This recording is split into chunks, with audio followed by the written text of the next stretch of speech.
A large house fire in the town of Shelby last night required manpower from more than 5 area fire departments. However, La Crosse did not actually help fight that fire, even though it was the closest. It was all part of a mutual aid plan that's been in place for years now. News 8's Brittany Schmidt joins us now in the newsroom with the details. Brittany? In 2006, former Governor Jim Doyle signed a bill into law that would allow emergency responders to share resources. Since then, more than 750 different fire departments have agreed to this contract. Local fire departments say it's what helps them help the community. MABUS stands for Mutual Aid Box Alarm System.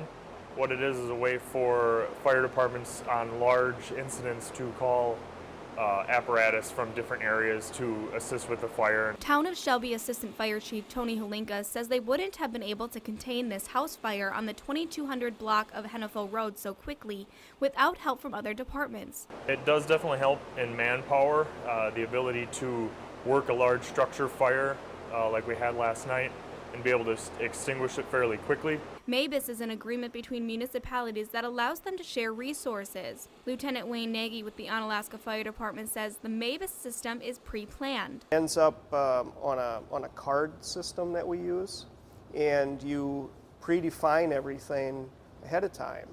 So you know how many engines and trucks and squads and whatever else you need.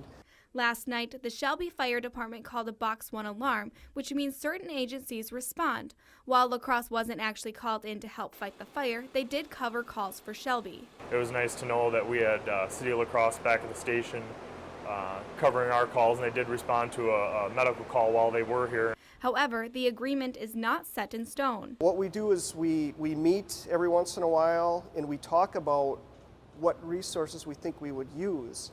And you don't want to pull too many departments from one area, because then you're depleting them.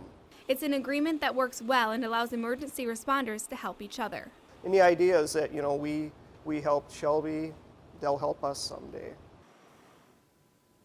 Each department decides who is called to help at an emergency and in which order, meaning each department has a different call list. La Crosse was further down on the list for last night's fire. If it would have gotten bigger, they would have responded. All right, thanks very much, Brittany, and we should mention that that fire is still under investigation in the town of Shelby. It does not cost the fire departments any money to be part of the mutual aid agreement, nor the homeowner in this case, whose home started on fire.